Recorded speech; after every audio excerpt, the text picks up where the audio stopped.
maximization of life there. And I wanted you to kind of speak to that in terms of that explanation. Okay. First things first. We have to go back much farther than the history of what they are speaking about at this time. The history of the planet is not what we see according to the continental divides today. I'm going to first put up this particular sign here, and it's an elongated picture of the Earth. Mm-hmm. And know that before the continental divide, that what we know as South America and Africa were once one large continental mass. Mm-hmm. And that this whole mass that you see here, Asia and everything, all of this were together. Mm-hmm. And at that time, the Earth was not at its sixth cycle, or its two working through the four. It was working on a more, I don't remember the exact numbers, but I'll get them for you. The ellipsis and the angle to which the sun was hitting it was not as intense, because that's the time when they call it the Garden of Eden. All right? The temperature was the same around every place on the planet. That's when it was all together. Right, that's when these continental drifts here were not separated. Mm-hmm. They were all together. And essentially, most of this landmass, and you see here, was not separated. The angle of the Earth shifted when it got hit. Mm-hmm. Mm-hmm. Okay? The separation that we see here, where you see Mexico and so forth, this area here is now under a lot of controversy as to whether or not this was the area that the Africans originated in. See, now, this is why I'm saying what I'm saying to you, because a lot of the information that we're studying as Africans is old, antiquated information, because this European is digging all over the planet looking for himself. And he's finding us. And we can't just dismiss any of the information, because Sheikh Anta Diop, Dr. Van Sertima and them are coming up with information all about Africa, which is fine. But Africa was not Africa at the time we were coming up in our high civilizations. What became Africa after Africanus, the guy that the Roman named it, the Black Roman was named general, this is not Africa. We have to completely rechart the consciousness that we are using.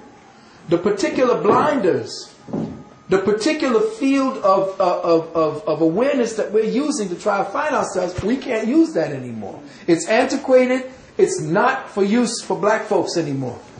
If there has been a great, within all of our writings, a great continental cataclysm, we must go back to that point where we were joined first before we were split. And then study what happened, because in the southern parts of what we call the Americas today live or are evidence of what the primary pyramids looked like before they went to Africa. That the step pyramid that you see in ancient Africa was essentially a copy of the ones that you saw in the Mesoamerican place. The ones where you saw the step pyramids built with certain... Whoa. What the heck was that? You talking in Mexico? In Mexico. Oh man, I broke your chair. I didn't mean to break your chair. My fat ass. In Mexico, in Mesoamerica, and in America itself, they're finding pyramids. They found pyramids in China, pyramids in South America that predate the older pyramids that you see as the Saqqara pyramids in Africa. Now, we're not looking at it and saying that it might not have been up here. It might be one landmass and one set of people that did the whole damn thing. What would be evidence of people traveling? Yeah, but I'm saying we traveled back there to find that. It's not the evidence of people. We found ourselves over there. You see what I'm saying? Yeah. We found Nubian heads over there. What were Nubian heads doing over there? Wait a minute. They found one in Brooklyn. I did a lecture where this guy was digging up and excavating to do some work on his house and came up with a 3-ton head sitting up underneath his house. Black as you want it. The same black Olmec head was found in Brooklyn.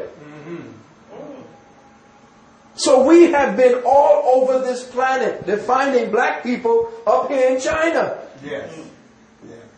We're finding black people. Wait a minute. They found. Original. Huh?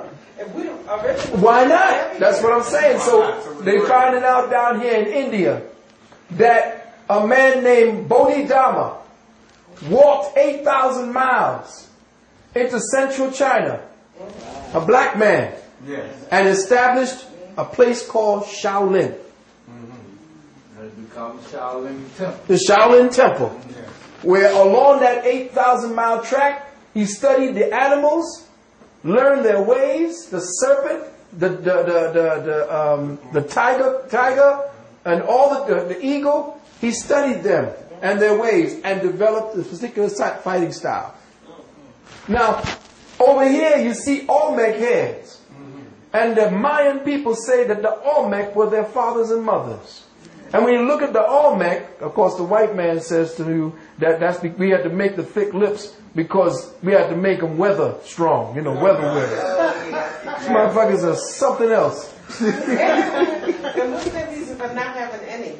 That's what I'm saying. I'm saying the same thing with this guy named David Icke, that everybody been buying this thing about the reptilians and the thing. Now, he got some information on the Illuminati, but he's a racist. Yes, he is. Now, if he says that white people came down from the Caucasus Mountains and built all the civilizations that you see out here, that everybody digging up, I'm trying to figure out why these white people didn't put their face on all these thousands of statuaries. There you go. You see what I'm saying? If you built the damn thing, wouldn't you have put up your own damn face? That's right. Wouldn't you think? You would think. But there's no evidence of him anywhere, but he's coming down to try to steal it through the New Age movement. But again, let's go back to this. At the time when the earth was on a specific ellipsis, the whole earth was surrounded by what is known as a compressed hydrogen envelope, which created an atmosphere that was perfect. There was no death. Death was by choice. You just wanted to leave your body, you left it. There was no disease. The animals and the humans connected telepathically. Now I says, well, what is this dream world you're talking about? It's a world that if I could perceive it, know it already existed. Because there's no thought that is new. No. There is no thought. I asked somebody, tell me a new thought. There's no new thought. Everything that we're participating in is a pre-existing experience based upon the envelope. Whatever is happening to the trajectory metaphysically, why we tilted to that 24-degree angle, was to cleanse the planet physiologically and spiritually, psychically, by creating certain aberrations that would force the life forms to have to adapt and thus evolve. Evolution does not happen without trauma. If the human strain were to be too perfect and everything would be wonderful, they'd die out. Perfection equals death. So there is a constant changing and evolving and moving of the particular environmental situation to create conditions whereby man may evolve. Which is why they're finding only 6 in the most advanced industrial areas. And down in the new areas where the people are going to be rising from, you're finding 9. The next stage of development for humanity is in the continent now known as Africa. And where they're going to find the genius and leadership is going to come out of the melanated peoples, and that scares the living shit out of them. Well, it seems to me that the war on terror is being moved to Africa. Because I've been reading. Well, that's where they were going all along. That's where You have to know the same with AIDS. It started with faggots, white faggots. And then it moved all the way in, and they can't find a white man with HIV/AIDS anymore. Everybody that has HIV/AIDS is black. Isn't that correct? So how do you plan to keep people subjugated? You keep their trust by making them believe that you know more than they do. Which is why I keep telling people, stop listening to this Negro who's telling you about his white Jesus. And get away from the church. Get away from the education system. Get away from the hospitals. Stop it. You're going to be unemployed. Yeah, well, you see, that's when we get creative.